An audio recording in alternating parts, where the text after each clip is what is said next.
Bismillahirrahmanirrahim. Dear students, Assalamu alaikum. My name is Ayaz Mustafa.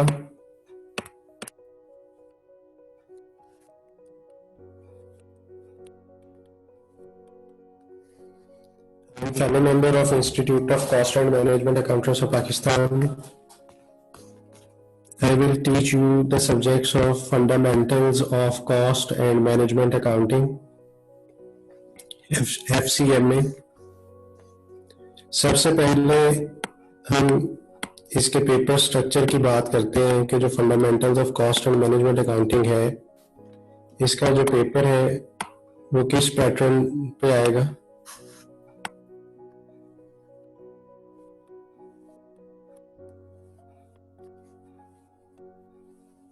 As you people know that this is a CB exam, computer based exam. Computer based exam में दो तरह के questions आते हैं पेपर में। First type is MCQs, second type is एमटीक्यूज।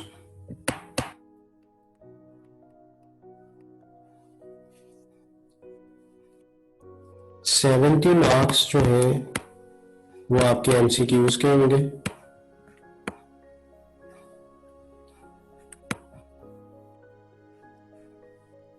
30 marks जो है वो एमटीक्यूज के हैं।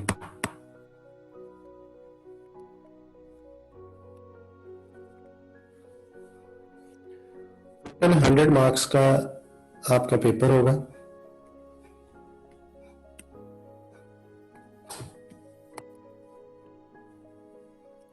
और आपको पता है कि जो पासिंग परसेंटेज है, या हम कह सकते हैं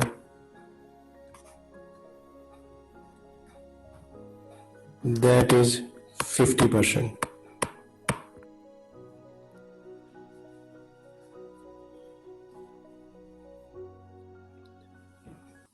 इट मीन्स के पेपर में कोई ऐसी डिस्टिंक्शन नहीं है कि आपने एमसीक्यूज में से 50% नंबर लेने हैं या एमटीक्यूज में से 50% नंबर लेने हैं। कोई ऐसा क्राइटेरिया नहीं है। आपने ओवरऑल पेपर में से 50% नंबर्स को सिक्योर करना है in order to get through. अब आपको जैसे कि पता है कि ये पेपर एमसीक्यूज है, आपने पहले भी एमसीक्यूज पेपर दिए होंगे। अब मैं जरा स्टूडेंट्स के पॉइंट ऑफ व्यू से क्लास को सेग्रीगेट करूं तो जो पेपर हम ये डिस्कस करने जा रहे हैं, ये मैनेजरियल लेवल 1 का पेपर है। मैनेजरियल लेवल 1 में एक तो वो स्टूडेंट्स आए होंगे जो एफएससी बैकग्राउंड से लेवल 1, ऑपरेशनल लेवल 2 क्लियर करके मैनेजरियल लेवल 1 तक आए। ये वो स्टूडेंट्स हैं जिनको सीबी एग्जामिनेशन का ऑलरेडी नो है। कुछ ऐसे लोग होंगे जिन्होंने डायरेक्ट एडमिशन लिया होगा after graduation.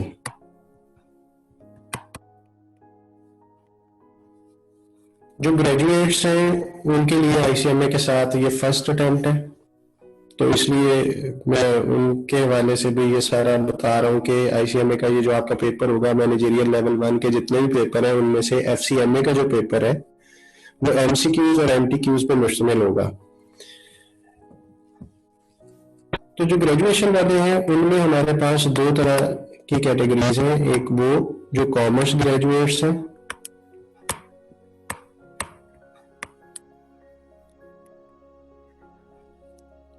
Already cost accounting अपने बीकॉम की स्टडीज में पढ़ा होगा, तो कॉस्ट अकाउंटिंग के हवाले से ये लोग जानते हैं।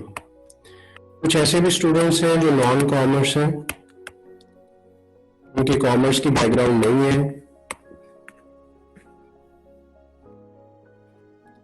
इस पेपर को पढ़ना है तो मैं कोशिश करूंगा, जैसे कि मेरे सब्जेक्ट का नाम भी है fundamentals of cost and management accounting.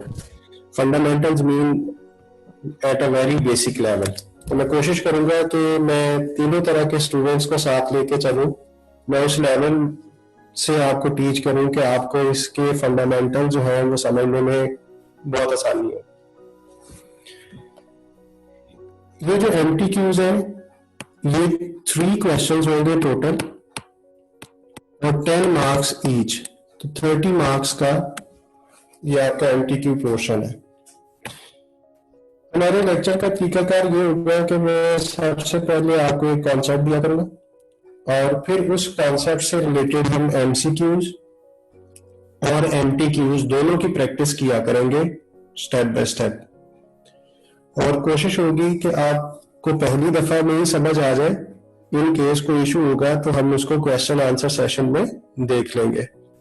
तो आपसे ये रिक्वेस्ट है कि जब आपने क्लास में आना है तो आपके पास स्क्रीन के अलावा आपके पास नोटबुक होनी चाहिए, पेन हो और कैलकुलेटर होना चाहिए, क्योंकि ये अकाउंटिंग का पेपर है, न्यूमेरिक इसमें कैलकुलेशंस होंगी, तो आई प्रेफर कि आपके पास क्लास टाइम में कैलकुलेटर जरूर होना चाहिए।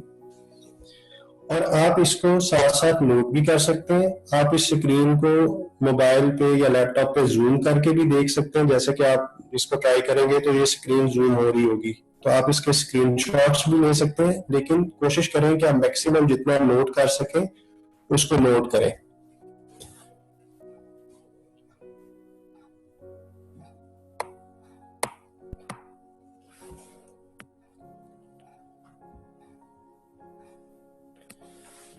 अब मैं आपको फंडामेंटल्स ऑफ कॉस्ट अकाउंटिंग का सिलेबस दिखाता हूँ। हम सबसे पहले सिलेबस को डिस्कस करेंगे। ये सिलेबस ICMA पाकिस्तान की वेबसाइट से ही मैंने लिया है, आपको वहां से भी मिल जाएगा। इस सिलेबस के 4 हिस्से हैं, पार्ट 1, पार्ट 2, इसको ABCD के नाम से दिया होगा, part A, part B, part C and part D। This is your part 1, that is part A। Nature, source and purpose of management information. First point is introduction to costing and performance management. Introduction to management accounting.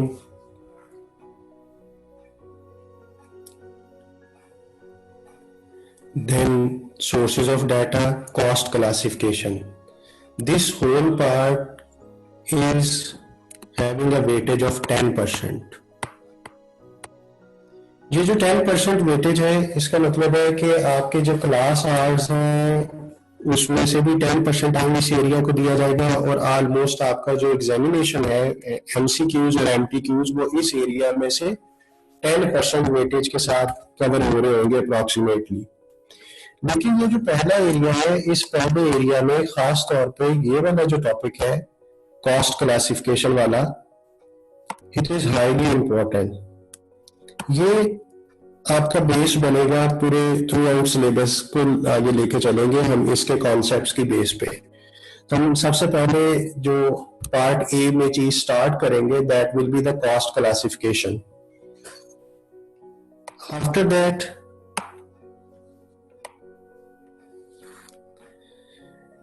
Part B costing systems है, accounting for materials, labour, overheads. अब जो commerce graduate है, B.Comers है, उन्होंने already cost accounting के subject में ये सारी चीजें पढ़ी होंगी, इसलिए उनको इनके नाम का मतलब पता होगा। लेकिन जिन लोगों ने FSC बैकग्राउंड से या जो नॉन कॉमर्स ग्रेजुएट्स हैं, उनको भी फिलहाल ये सारी चीजें हो सकता है कि समझ ना आ रही हो कि मटेरियल क्या चीज है, लेबर क्या चीज है, ओवरहेड्स क्या होते हैं। तो बेसिकली ये 3 कॉस्टिंग टेक्निक्स हैं जो हमने कॉस्टिंग सिस्टम में पार्ट B में 20% इसकी वेटेज है। Almost 20% of the hours will be allocated for class hours to this area, and the paper will also be covering almost 20% weightage in this area. Part C, cost accounting techniques and methods. This is 40% weightage. Absorption costing, marginal costing, job, batch and service costing, then process costing, joint products and byproducts. ये 40% weightage है इस सारे area की। ये इसमें हम costing system पढ़ेंगे, क्योंकि इस सब्जेक्ट का नाम है fundamentals of cost and management accounting. तो अभी हम थोड़ी देर बाद डिस्कस करेंगे कि कॉस्ट अकाउंटिंग क्या चीज़ है, मैनेजमेंट अकाउंटिंग क्या चीज़ है। तो ये कॉस्टिंग सिस्टम जो है उस चीज को हम यहाँ पे पढ़ेंगे। इसी तरह part D is the last part of the syllabus. इसमें हमने standard costing and variance analysis पढ़ना है। 20% वेटेज है इसकी। तो ये मैंने सिलेबस का आपको ओवरव्यू दिया है कि there are 4 parts of the syllabus, part A, part B, part C, part D. Part A, B and D are having 20% weightage, whereas part C is having 40% weightage.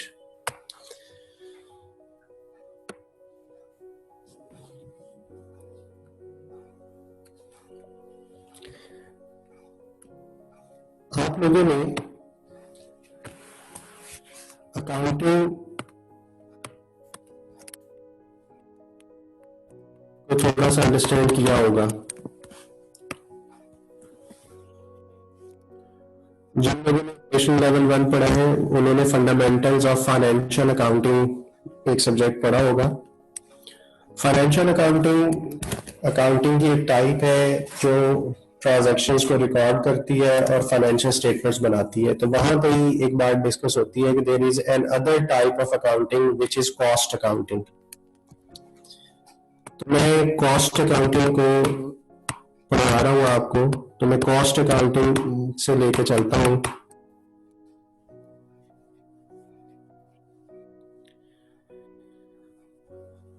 जब हम कॉस्ट की बात करते हैं तो सबसे पहले हमारे जहन में ये बात आती है कि जब हम कोई चीज बाय करते हैं, व्हेनेवर वी बाय समथिंग, ये कितने की है। फॉर एग्जांपल अ पेन,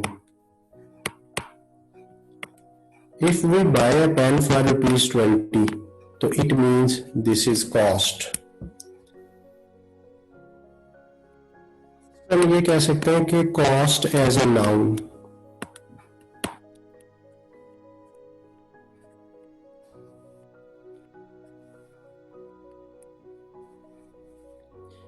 लेकिन कॉस्ट का जो यहाँ पे मतलब है, जो हमारे सब्जेक्ट में है, वो हम एज अ वर्ड यूज करेंगे। Cost as a verb mean the cost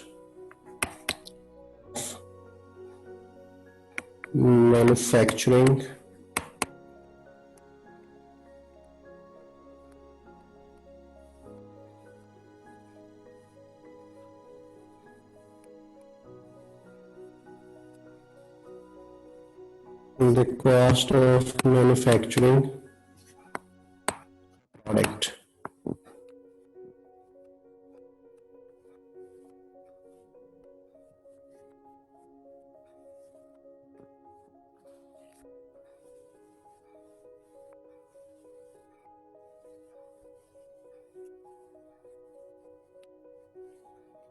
Cost of manufacturing a product.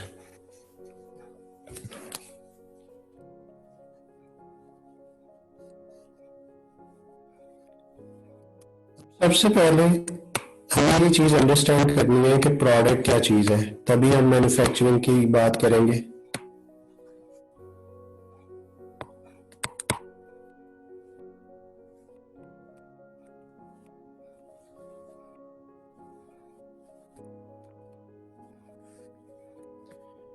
Any physical output,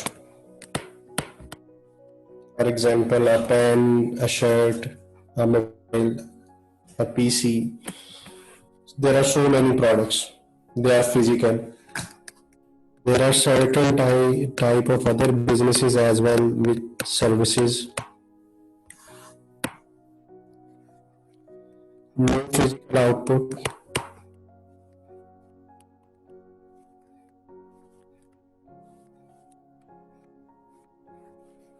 For example, internet services. Internet is not a physical output. Education is not a physical output. Hospital treatment is not a physical. तो companies जो है वो production का काम भी कर रही होती है, सर्विसेज भी ऑफर कर रही होती है। तो प्रोडक्ट और सर्विसेज जो है दोनों स्कोप को कवर करेंगे। इसीलिए हमने देखा कि सिलेबस के एक एरिया में सर्विस कॉस्टिंग का नाम भी था कि अगर आप एक सर्विस इंडस्ट्री में हैं तो सर्विसेज की कॉस्टिंग कैसे होगी। तो मैन्युफैक्चरिंग प्रोडक्ट्स जहाँ पे बनेगी वहाँ की कॉस्टिंग के हवाले से हम बात करेंगे, और जो सर्विसेज होंगी हम उसके हवाले से देखेंगे। तो सबसे पहले कॉस्टिंग जो है उसमें सबसे पहला concept what is cost. Cost has two aspects, one is the noun that is how much we have to pay for getting something, तो वो भी कॉस्ट है। और अगर कॉस्ट को एज अ वर्ड देखा जाए तो it means to calculate cost of a product और अ सर्विस। तो हम पहले प्रोडक्शन की बात कर रहे होंगे, इसलिए मैंने डेफिनेशन में the cost of manufacturing a product.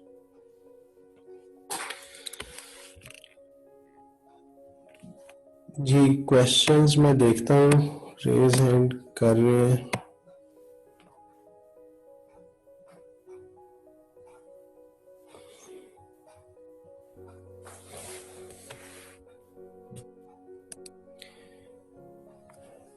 Ji class का टाइम जो है वो चेंज हुआ है, क्लास इस टाइम पे हुआ करेगी fundamentals of cost and management accounting की।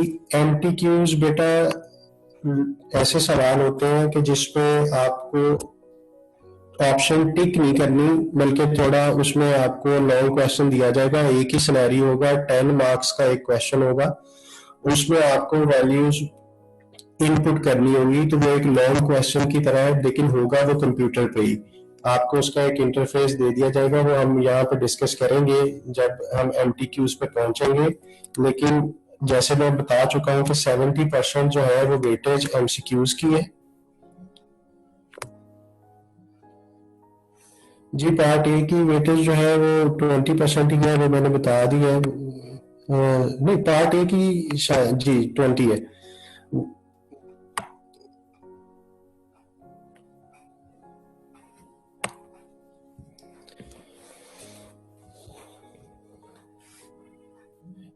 मैं आप लोगों को जो सबसे पहला एक और सवाल है कि बुक, हम किस बुक को फॉलो करेंगे। तो आपको पता है कि आपका जो पेपर है वो एमसीक्यू और एमटीक्यू वाला पेपर है, तो इस हवाले से आप जो बुक फॉलो कर सकते हैं वो आपको मैं बता देता हूँ।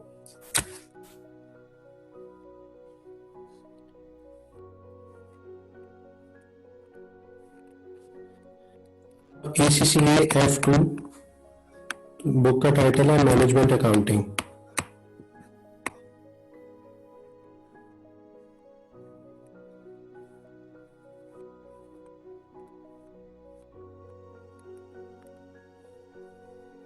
इसी तरह आप सीमा की बुक जो है वो भी फॉलो कर सकते हैं। सीमा में इसका जो सेम सिलेबस है वो P1 है।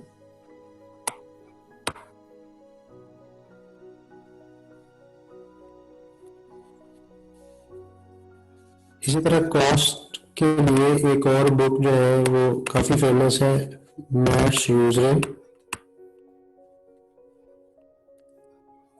उस बुक को भी पढ़ सकते हैं, लेकिन आपको पता है कि वो बुक जो है वो लॉन्ग सिनेरियोज वाली किताब है, उसमें ज्यादातर सिनेरियोज लॉन्ग हैं। तो इसलिए आपको मैं रिकमेंड भी करूंगा कि आप हार्ड वर्क की बजाय स्मार्ट वर्क पे आए। जो एसीसी और सीमा की बुक्स है they are prepared for MCQs and MTQs, तो वहां पे आपको खुद से मेहनत करने की जरूरत नहीं होगी। फिर इसके अलावा मैं आपको जो टॉपिक पढ़ा रहा हूँ मैं आपको उसके हैंडआउट्स भी शेयर करवा दूंगा कोई किसी वे आउट से, वाया ईमेल और सम अदर थिंग।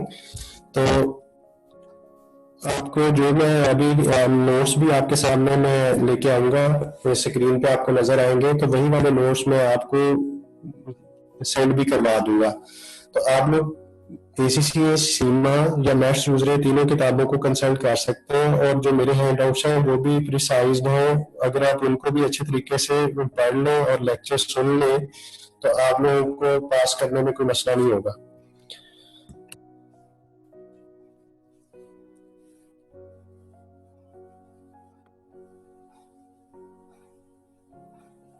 अच्छा जी, जब हम कॉस्ट की बात करते हैं मैन्युफैक्चरिंग की, तो मैन्युफैक्चरिंग एक ऐसा प्रोसेस होता है कि जिसमें हम किसी चीज को फिनिश गुड्स में कन्वर्ट करते हैं। नॉर्मली हम बुक्स उसको डिफाइन भी करती हैं कि manufacturing is a process where raw materials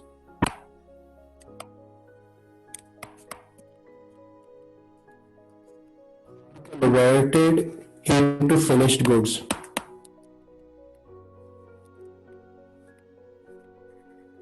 Raw materials are converted into finished goods.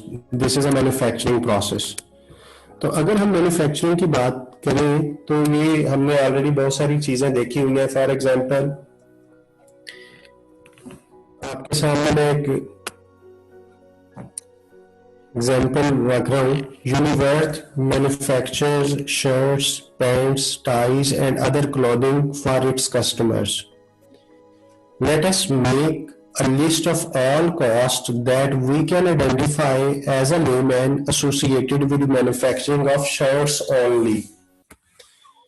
जी, मैं आपको कोई टेक्निकल नॉलेज में नहीं लेके जा रहा कि एक कंपनी है वो शर्ट्स मैन्युफैक्चर करती है, हमें उसकी शर्ट्स से रिलेटेड कॉस्ट की लिस्ट बनानी है as a layman, not as an accountant. तो हम सबको पता है कि शर्ट में एक मेन कंपोनेंट क्लॉथ है, तो उस कंपनी की क्लॉथ की कॉस्ट होगी, बटन्स की कॉस्ट होगी, other materials like collar cost, designing करवाई होगी, किसी डिजाइनर ने उसकी शर्ट की डिजाइनिंग की होगी, उसको कुछ पे किया होगा. स्टिचिंग कॉस्ट, उस कंपनी के पास टेलर्स हैं जिनको कंपनी पे करती है, तो स्टिचिंग कॉस्ट. रॉयल्टी, रॉयल्टी कहते हैं कि एक ब्रांड नेम यूज करने के लिए जो ऑनर ऑफ द ब्रांड होता है उसको हम एक पर यूनिट बेसिस पे कुछ पे करते हैं. लाइक अगर शर्ट है, शर्ट पे यूनिवर्थ का टैग है, तो जो यूनिवर्थ का ऑनर है उसने कुछ चार्ज करना है in shape of that name, तो उसको रॉयल्टी कहेंगे. Royalty is the amount paid to the owner of a business for the use of his brand name. Then machine electricity cost होगी. जाहिर है मशीन बिजली पे चलेगी तो वो मैन्युफैक्चरिंग के दौरान मशीन की इलेक्ट्रिसिटी कॉस्ट उस कंपनी को बियर करनी है. मशीन की लुब्रिकेशंस की कॉस्ट है. मशीन मेंटेनेंस एंड रिपेयरिंग होगी उस कंपनी में, तो उस कंपनी को कॉस्ट बियर करना पड़ेगी. Factory cleaning materials like surface cleaners, factory का रेंट होगा, फैक्ट्री की इंश्योरेंस होगी, सिक्योरिटी गार्ड की सैलरी होगी, सुपरवाइजर की सैलरीज होगी, मशीन इंश्योरेंस होगी, एडमिन एंड एचआर डिपार्टमेंट की सैलरीज हैं, मशीन डेप्रिसिएशन है, अकाउंटेंट सैलरी है, factory electricity cost other than machine electricity, क्योंकि फैक्ट्री में सिर्फ मशीन नहीं है, मशीन के अलावा भी लाइटिंग, हीटिंग, इस तरह की कॉस्ट होती है. तो इसको मैंने पॉइंट नंबर 19 में factory electricity cost other than machine electricity cost लिख दिया. Then diesel used to produce electricity just like in generators. तो हमने एक लिस्ट बनाई, इसके अलावा भी कुछ कॉस्ट हो सकती है. हमने एक मुख्तसर सी लिस्ट बनाई है कि एक कंपनी जो शर्ट्स मैन्युफैक्चर करती है उसको ये कॉस्ट जो है वो बियर करना पड़ती है. As a layman we make a list. तो मैन्युफैक्चरिंग में जब भी हमने किसी भी इन्वायरमेंट को स्टडी करना है, एक बात याद रखिएगा कि ये चीजें एक पर्टिकुलर सिनेरियो में डिस्कस हुई है. यानी अगर शर्ट मैन्युफैक्चरिंग है तो उसमें ये कॉस्ट है, अगर हम सिनेरियो चेंज करें तो उसमें कॉस्ट चेंज हो जाएगी, कॉस्ट की आइटम्स चेंज हो जाएंगी. So there is no fixed standards, fixed rules और इवन फिक्स्ड एग्जाम्पल. जैसे कि फाइनेंशियल अकाउंटिंग में आप पढ़ते रहे, हर चीज एज पर स्टैंडर्ड चलती है. तो यहाँ पे आपको एक सर्टेन सिचुएशन में देखना है कि इस सिचुएशन में कौन सी चीज क्या है. तो हमने ये एक लिस्ट बनाई है. अब मैं आपके साथ चैप्टर को स्टार्ट कर रहा हूं जी. इस चैप्टर में हमने जो टोटल चीजें पढ़नी है उनकी समरी मैंने आपके सामने लिख दी है. Chapter learning objectives. In this chapter you will learn the concept of cost, cost classification for control, total product or service cost, direct cost, indirect cost, functional cost, fixed and variable cost, production and non-production cost, cost codes, cost units, cost objectives, responsibility centers. ये आपके syllabus के area को यहाँ पे copy किया गया है कि जो जो चीजें आपने कॉस्ट क्लासिफिकेशन में करनी है वो ये है. तो ये सारी चीजें हमने इस चैप्टर में करनी है. सबसे पहले what is meant by cost, ये मैं आपको बता चुका हूं. The word cost can be used in two contexts. It can be used as a noun, for example, when we are referring to the cost of an item. Alternatively, it can be used as verb. For example, we can say that we are attempting to cost an activity when we are undertaking the task necessary to determine the cost of carrying out that activity. तो ये दोनों context है, noun और verb दोनों में, कि जब हम किसी चीज को बाय कर रहे हैं तो जो कॉस्ट आती है उसे हम कॉस्ट एज अ नाउन कह रहे हैं, and when we are manufacturing something, we are performing any activity, तो उस पर्टिकुलर एक्टिविटी की क्या कॉस्ट है. The word cost can rarely stand alone and should always be qualified as to its nature and limitations. You will see throughout this text that there are many different types of cost and that each has its usefulness and limitations in different circumstances. Some of the basic concepts, ये जो बहुत important है, ये पहली 5 बातें जो आपके सामने नजर आ रही हैं, ये आपको सबसे पहले लर्न करनी है in order to go further. Unit cost बहुत आसान कॉन्सेप्ट है. Unit cost mean the cost per unit. I repeat, unit cost means the cost per unit. For example, when we buy a pen at a rate of rupees 10 per unit, so rupees 10 is the unit cost. I hope कि आपको इस concept की समझ आ गई होगी कि जब हम कोई चीज बाय करते हैं तो वो एक यूनिट कितने का होता है उसको हम यूनिट कॉस्ट कहेंगे. इसी तरह अगर हम बना रहे हैं, whenever we manufacture a one unit, तो वो 1 यूनिट कितने में मैन्युफैक्चर हुआ उसको हम यूनिट कॉस्ट कहेंगे. दोनों कॉन्टेक्स्ट में मैंने आपको बता दिया. Another example, we can buy eggs at rupees 120 per dozen. Suppose किया कि हम इतने पे एक डजन एग बाय कर रहे हैं. So rupees 120 is the cost per dozen. Here we assume that a dozen as a unit of measurement for sale of eggs. तो यूनिट कॉस्ट वेरी सिंपल, कि आपका जो चीज है वो किस हिसाब से आप सेल कर रहे हैं या बना रहे हैं, तो पर यूनिट बेसिस पे जो आपकी कॉस्ट होगी उस चीज को हम कहेंगे unit cost. The second is cost unit. Unit cost and cost unit. Unit cost में तो हमने कहा कि एक यूनिट कितने का है, तो वो यूनिट कॉस्ट होगी. Cost unit. Cost unit means unit of a product. जैसे इसी एग्जांपल में हमने कहा कि एग्स डजन में सेल हो रहे हैं, so dozen is a cost unit. और पेन हमने कहा कि एक पेन कितने का है, so a unit is a cost unit. इसको मैं आपको दिखाता हूं. Cost unit. Cost unit is a unit of a product. This means that a cost unit can be anything for which it is possible to ascertain the cost. यानी हर वो चीज जिसके साथ हम कॉस्ट अटैच कर सकें उस चीज को कॉस्ट यूनिट कहेंगे. The cost unit selected in each situation will depend on a number of factors, including the purpose, the cost ascertainment exercise, and the amount of information available. Cost units can be developed for all kinds of organizations, whether manufacturing, commercial, public service basis. Some examples are. In example से जी आपको concept clear हो जाएगा कि unit of a product से क्या मुराद है. मैंने मुख्तलिफ इंडस्ट्रीज आपके सामने लिखी है. पहली है जी ब्रिक मेकिंग. जो ईंटें बनाते हैं तो वो किस हिसाब से सेल करते हैं, वो करते हैं जी 1000 ब्रिक्स कितने की है, so per 1000 brick cost unit is 1000 BRICS.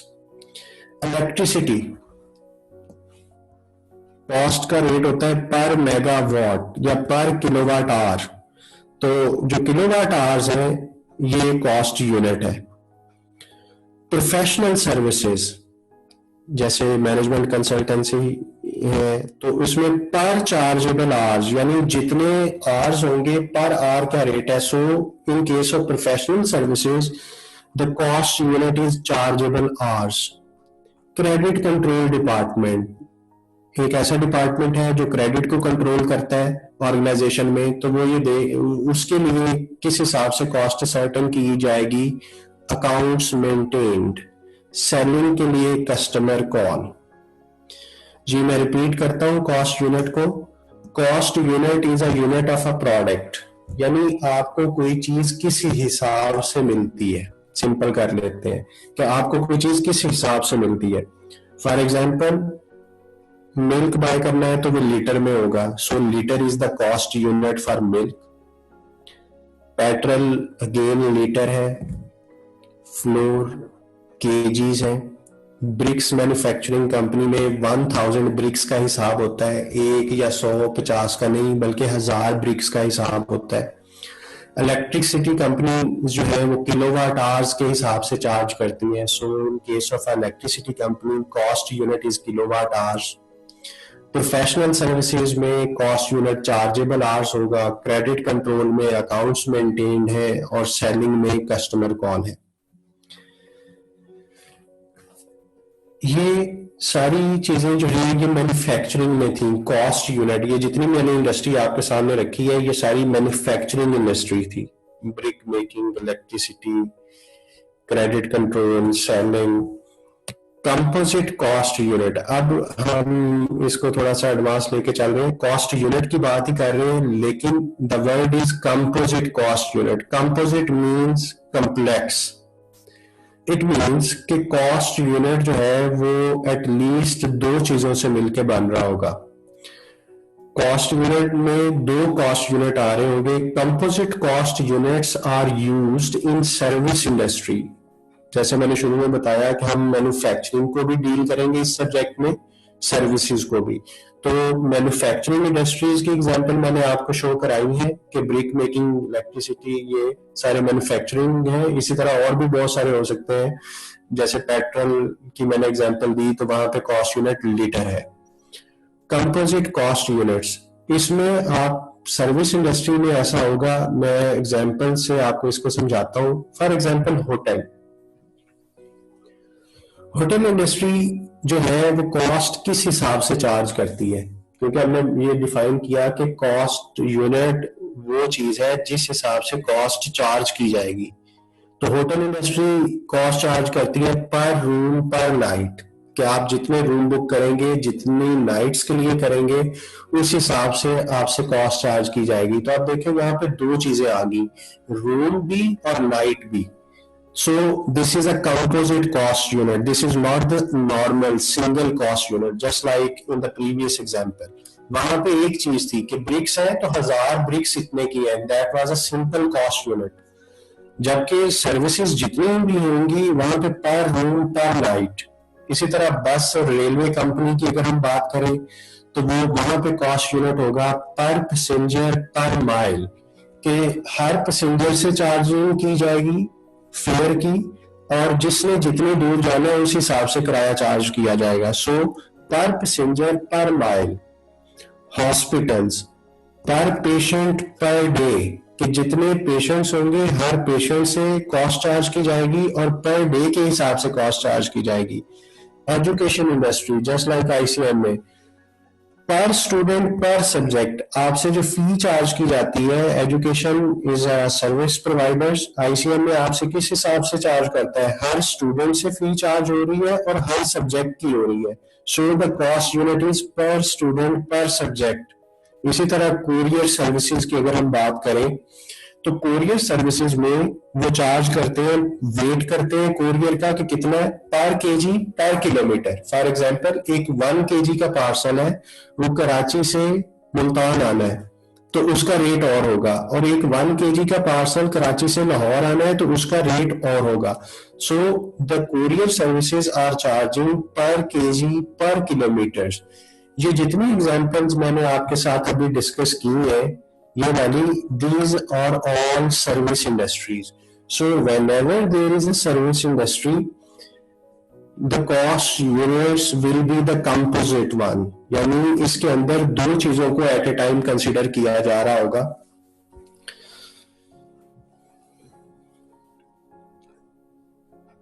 जरा क्वेश्चंस को देख लूं जो आपने पॉइंट्स पूछे हैं।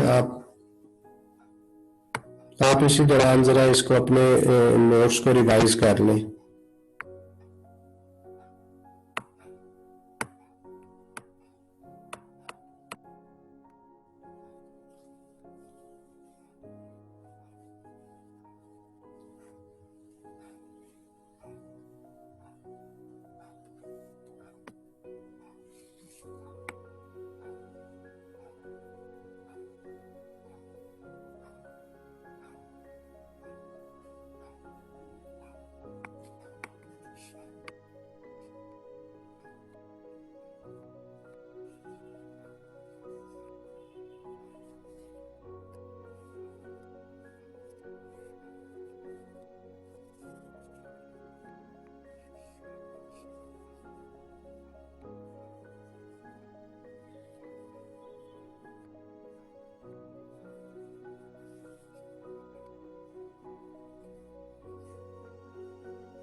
जी, मैं अब आपको जरा ओवरव्यू दे देता हूं कि हमने आज के लेक्चर में क्या डिस्कस किया है।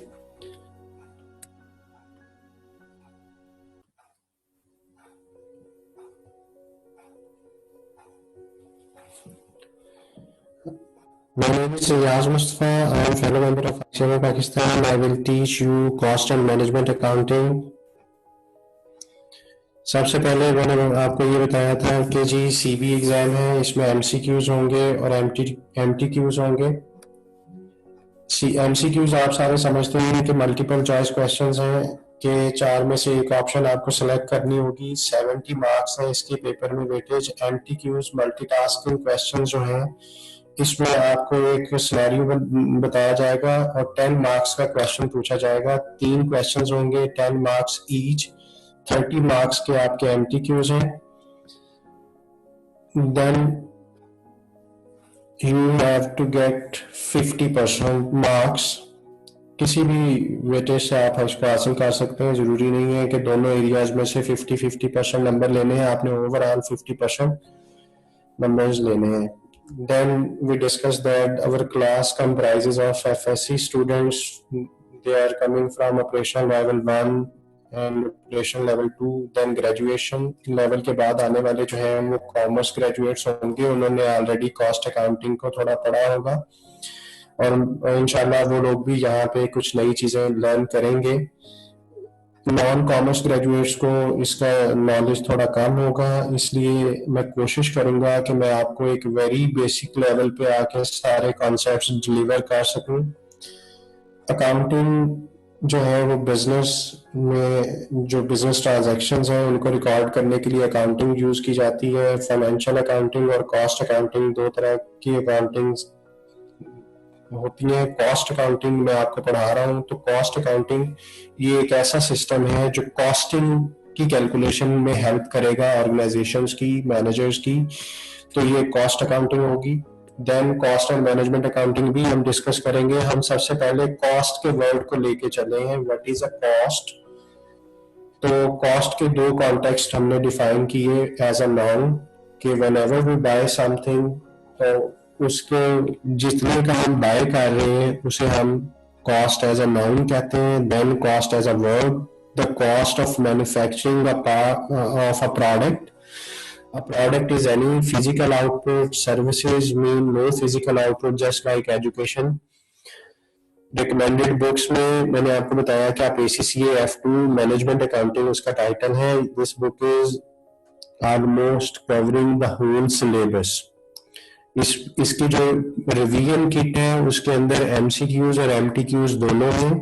तो रिवीजन किट में आपको प्रैक्टिसिंग मटेरियल मिल जाएगा और आपकी जो बुक है वो आपकी स्टडी मटेरियल सिलेबस के को कवर कर रही होगी। ACCA की बुक्स में या सीमा की बुक्स में दो पब्लिशर होते हैं, एक कैपलान और एक बीपीपी। तो आप जो है वो कैपलान को फॉलो कर सकते हैं। कैपलान का जो स्टडी मटेरियल है आप उसे फॉलो कर सकते हैं। एसीसीए या सीमा दोनों में कैपलान का स्टडी मटेरियल आप फॉलो कर सकते हैं। फिर हमने मैन्युफैक्चरिंग को डिफाइन किया। तो मैन्युफैक्चरिंग क्या चीज है? Manufacturing is a process where raw materials are converted into finished goods. Then हम सिलेबस को हमने देखा कि हमारा जो सिलेबस है वो कितने हिस्सों पे है, किसकी कितनी वेटेज है। सबसे पहले हमने एज अ लेमैन एक कॉस्ट की लिस्ट बनाई। आप इस लिस्ट का स्क्रीनशॉट ले लीजिएगा, इसको नोट कर लीजिएगा, क्योंकि आइंदा मैं इसी एग्जांपल से आपको कॉस्ट की क्लासिफिकेशन सिखाऊंगा कि हम किस तरीके से कॉस्ट को डिफरेंट तरीकों में क्लासिफाई कर सकते हैं। तो आपके पास यही लिस्ट होगी, इस लिस्ट से हम इसको ऑनवर्ड लेके चलेंगे। देन हमने हैंडआउट्स में से सबसे पहले इस चैप्टर के लर्निंग ऑब्जेक्टिव्स देखे कि हमने इस चैप्टर में ओवरऑल ये एरिया कवर करना है। What is meant by cost, ये कॉस्ट की डेफिनेशन है। Then we discuss unit cost, cost unit. Unit cost mean एक यूनिट की क्या कॉस्ट है, और कॉस्ट यूनिट कॉस्ट किस हिसाब से चार्ज की जाती है। जस्ट लाइक एग्स हैं तो वो डजन में मिलते हैं, तो dozen is a cost unit. Bricks company है तो वो 1000 ब्रिक्स की कॉस्ट चार्ज होती है, तो वो आपको 1000 ब्रिक्स के हिसाब से कॉस्ट चार्ज करेगी। इलेक्ट्रिसिटी कंपनी किलोवाट आवर्स के हिसाब से कॉस्ट चार्ज करेगी। कंसल्टेंसी जो है वो चार्जेबल आवर्स पे चार्ज करेगी। क्रेडिट कंट्रोल डिपार्टमेंट जो है वो अकाउंट्स पे, इसी तरह सेलिंग कस्टमर कॉल पे। फिर हमने बात की कंपोजिट कॉस्ट यूनिट्स की। कंपोजिट कॉस्ट यूनिट्स वो हैं जिसमें हम एट ए टाइम दो चीजों को कंसीडर कर रहे होते हैं व्हाइल चार्जिंग कॉस्ट। एग्जांपल्स हैं होटल्स पर रूम पर नाइट, देन बस और रेलवे पर पैसेंजर पर माइल, इसी तरह कुरियर कंपनी पर केजी पर किलोमीटर। अब हम नेक्स्ट कॉन्सेप्ट डिस्कस करते हैं, कॉस्ट सेंटर्स। ध्यान से सुनिएगा, बहुत आसान है।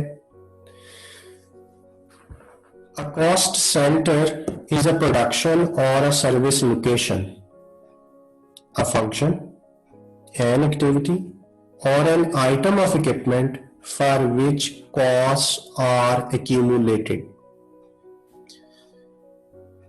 अगर मैं इसको आसान लफ्जों में बताऊं तो कॉस्ट सेंटर एक ऐसी लोकेशन है, एक फंक्शन भी हो सकता है, एक एक्टिविटी भी हो सकती है जिसके लिहाज से हम कॉस्ट की कैलकुलेशन कर रहे हैं। It means a cost center is used as a collecting place for cost. The cost of operating the cost center is determined for the period, and then the total cost is related to the cost units which they have processed.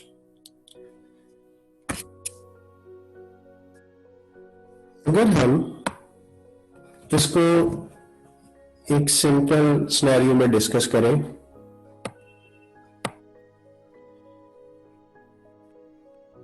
Suppose you are as a family में आप भी हो, आपका एक भाई भी है, let's say that he is B1, another brother B2, and you have a sister as well S1। It means हमने एक ऑर्गेनाइजेशन को 4 हिस्सों में डिवाइड कर दिया। तो आप समझे कि ये एक कंपनी थी, उसके ये 4 डिपार्टमेंट्स थे। आप जो है वो आईसीएम में पढ़ रहे हैं। अब अगर आपके पेरेंट्स ये जानना चाहें कि आप पे क्या कॉस्ट है, तो आपकी जो कॉस्ट आएगी उसमें कोचिंग फी सिर्फ आप से रिलेटेड है। देन ये चार्जेस हैं, देन अदर एक्सपेंसेस हैं जो प्योरली आपसे रिलेटेड है। कुछ ऐसे एक्सपेंसेस भी होंगे जो कॉमन होंगे। तो बेसिकली एक फैक्ट्री को डिपार्टमेंट्स में या कॉस्ट सेंटर्स में डिवाइड इसलिए किया जाता है कि हम उस पर्टिकुलर लोकेशन की या उस पर्टिकुलर फंक्शन की कॉस्ट जान सकें। तो मैंने एक फैमिली को 4 हिस्सों में डिवाइड किया, you as a student of ICM में, then B1, B2 and S1। तो यही डेफिनेशन जो है वो आपकी यहां पे नजर आ रही है। Cost centre is a production और सर्विस लोकेशन, यानी जहां पे मैन्युफैक्चरिंग होती है या सर्विसेज प्रोवाइड की जाती है वो एक लोकेशन हो सकती है।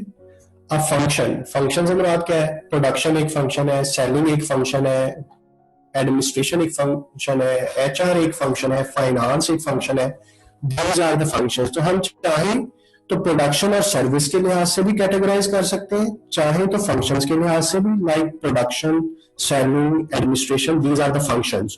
और एन एक्टिविटी और even an item of equipment, just like machine है तो मशीनरी फैक्ट्री में कई तरह की होगी, स्टिचिंग मशीनरी है, निटिंग है, तो मशीन्स की टाइप्स है। तो even we can divide equipment as a cost centres. Basically cost centre बनाने का मकसद ये है कि हमें पर्टिकुलरली उस चीज की कॉस्ट का पता चल सके। जैसे मैंने अभी आपकी फैमिली में कॉस्ट के हिसाब बताए, तो अगर हम देखना चाहते हैं कि पर्टिकुलरली आप पे क्या खर्चे हो रहे हैं पेरेंट्स के, so you are divided as a cost centre. Types of cost centres, अभी हमने बात की this might be a service location. जैसे फैक्ट्री के अंदर स्टोर होता है, स्टोर का काम होता है रॉ मटेरियल को स्टोर करना, फिनिश गुड्स को स्टोर करना। कैंटीन होती है फैक्ट्री में, तो कैंटीन भी सर्विसेज प्रोवाइड कर रही है, इसलिए इसको हमने नाम दिया सर्विस लोकेशन। अगर फंक्शंस हैं तो सेल्स, HR, फाइनेंस, ये फंक्शन है। एक्टिविटी, क्योंकि डेफिनेशन में ये भी था कि कॉस्ट सेंटर में भी एन एक्टिविटी, तो एक्टिविटी क्या है? Quality control, inspection. तो इंस्पेक्शन पे पर्टिकुलरली कितने खर्चे आपके हुए हैं, क्वालिटी कंट्रोल स्टैंडर्ड्स को मीट करने के लिए आपके कितने खर्चे हुए हैं। So we can divide an organization into cost centers with respect to activities being performed in that organization. Item of equipment, packaging machine है, building है, या other machines हैं, these are the cost centers. So I repeat the cost center again. A cost center is a production or a service location, a function, an activity, or an item of equipment. This might be a location, function, activity, or an item of equipment to which cost are accumulated, यानी उस particular चीज से related cost को इकट्ठा करना। तो examples मैंने दे दी service location के भी, उसमें आपके डिपार्टमेंट्स आ जाएंगे, those who are providing services, stores, canteen. Functions के लिहाज से sales representatives, HR, finance. Activity के लिहाज से quality control, inspection. Item of equipment के लिहाज से packaging machine, swing machine, other machines, और might be a building. Now the last definition for today, cost objects. A cost object is anything for which costs can be ascertained. That is, we can say that all cost centers are cost objectives. As per definition, cost object is anything for which costs can be ascertained. अगर मैं यहाँ पे वापस जाऊं जहाँ पे एक family structure बनाया था, तो आपको एज अ मैंने कॉस्ट ऑब्जेक्ट ले लिया कि पर्टिकुलरली आप पे क्या एक्सपेंसेस हो रहे हैं, क्या कॉस्ट इंकर हो रही है। So you are a cost centre, और कॉस्ट सेंटर ही कॉस्ट ऑब्जेक्ट होगा। All of the cost units and cost centers we have described earlier in this chapter are therefore types of cost objects. यानी जितने भी cost centre हमने अभी पढ़े हैं पिछले पेज पे, वो सारे के सारे कॉस्ट ऑब्जेक्ट्स भी हैं। We have been we have seen the quality control activity being treated as a cost center and thus as a cost object, यानी वो कॉस्ट सेंटर भी है और कॉस्ट ऑब्जेक्ट भी है। हमने आज क्लास के स्टार्ट पे एक कॉस्ट की लिस्ट बनाई थी कि कॉस्ट में ये चीजें आती हैं एक शर्ट मैन्युफैक्चरिंग एनवायरनमेंट में। जब हम शर्ट मैन्युफैक्चरिंग एनवायरनमेंट की लिस्ट को डिस्कस करते हैं तो ये लिस्ट है। मैंने आपको कहा था इसका स्क्रीनशॉट ले लें, तो आप सामने मैंने ये दोबारा से शो कराया है। आप इस पेज का स्क्रीनशॉट ले लें, आप इसको किसी पेज पे नोट भी कर लीजिएगा।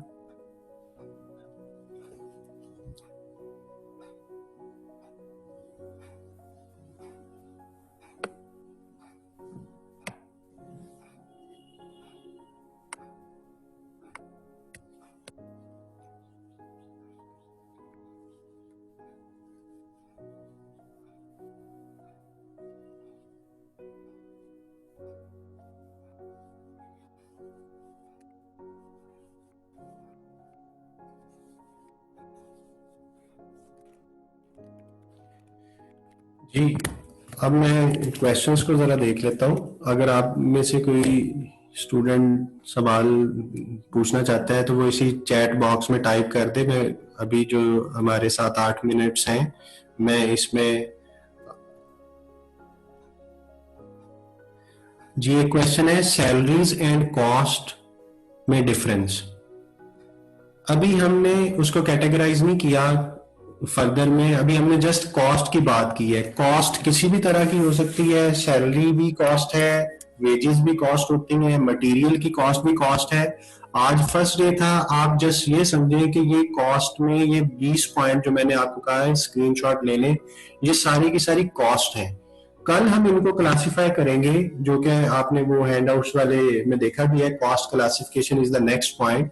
तो कल हम देखेंगे कि किस कॉस्ट को क्या कहेंगे। तो आज आप जस्ट इसको कॉस्ट ही रहने दें तो बेहतर है।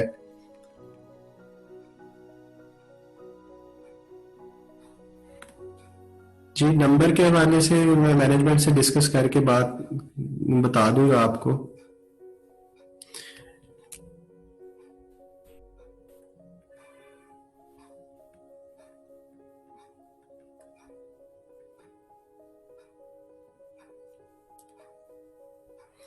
जी, ACCA F2 की बुक और किट दोनों, बुक में आपको स्टडी टेक्स्ट मिलेगा और किट में प्रैक्टिस क्वेश्चंस मिलेंगे। ये जो मेरे हैंडआउट्स हैं, अगर आप समझते हैं कि आपके लिए ये भी ठीक है, मेरे लिहाज से आप अगर इनको भी 100% पढ़ लेना तो आपको किसी बुक की जरूरत नहीं है। लेकिन आजकल आपको पता है हर चीज गूगल से डाउनलोड हो जाती है, तो आप डाउनलोड कर लें एज अ गाइडिंग बुक, आप उसको यूज कर सकते हैं। ACCA F2 की टेक्स्ट बुक को भी, और प्रैक्टिस किट से तो हमने एमसीक्यूज करने हैं, वो मैं आपके सामने स्क्रीन पे शो भी कराया करूंगा और आपको एमसीक्यूज करके दिखाऊंगा भी।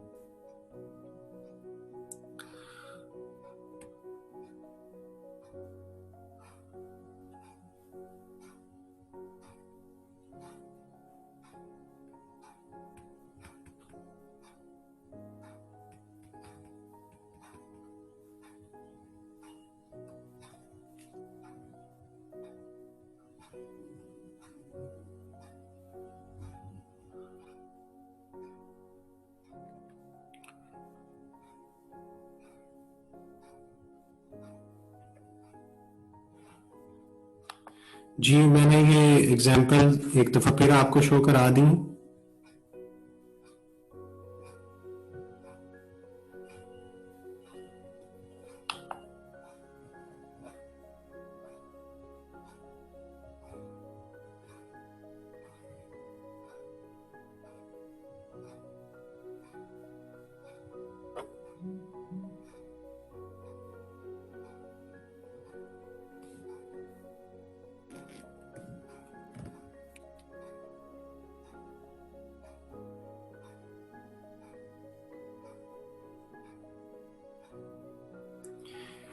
जी, क्रेडिट कंट्रोल क्या चीज है? क्रेडिट कंट्रोल एक डिपार्टमेंट होता है ऑर्गेनाइजेशन में जो क्रेडिट कस्टमर्स को कंट्रोल करता है। सपोज करते हैं कि हमने सेल की, सेल्स उधार पे हुई, अब वो हमारा डेटर बन गया, तो वो उन डेटर्स को, एक बंदा नहीं है बहुत सारे कस्टमर्स होंगे, तो उनको जो कंट्रोल कर रहा होगा उस डिपार्टमेंट को कहते हैं क्रेडिट कंट्रोल डिपार्टमेंट। तो क्रेडिट कंट्रोल डिपार्टमेंट का फंक्शन क्रेडिट्स को कंट्रोल करना है। तो उनके लिहाज से जो कॉस्ट यूनिट होगा वो होगा कि उन्होंने कितने बंदों को कंट्रोल किया, कितने बंदों के अकाउंट्स को कंट्रोल किया। So the cost unit is accounts maintained.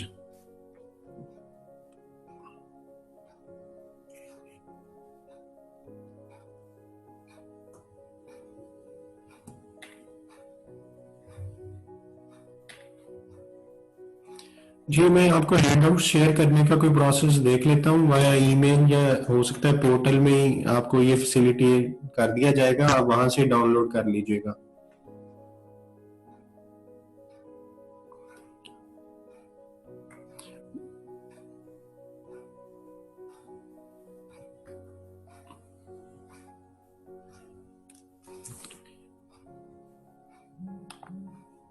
मैंने कोशिश की है कि जी मैक्सिमम क्वेश्चंस को आंसर किया जा सके। कल हम इंशाल्लाह कॉस्ट क्लासिफिकेशन से स्टार्ट करेंगे। होप सो कि आज आपको फर्स्ट लेक्चर जो है इंट्रोडक्टरी वो समझ आ गया होगा। अगर आप चाहें तो इन चीज़ों के भी स्क्रीनशॉट्स ले सकते हैं।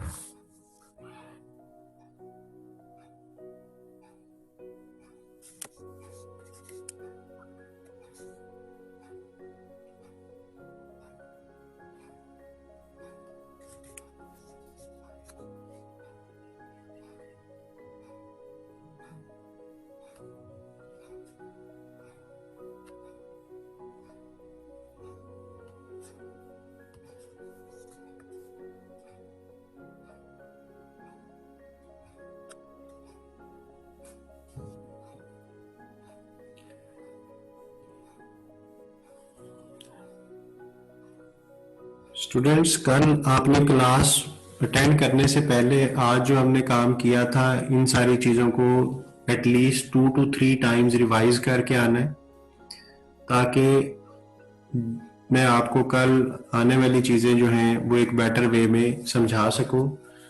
और कल आपके पास जो है वो नोटबुक, पेन और कैलकुलेटर्स होने चाहिए।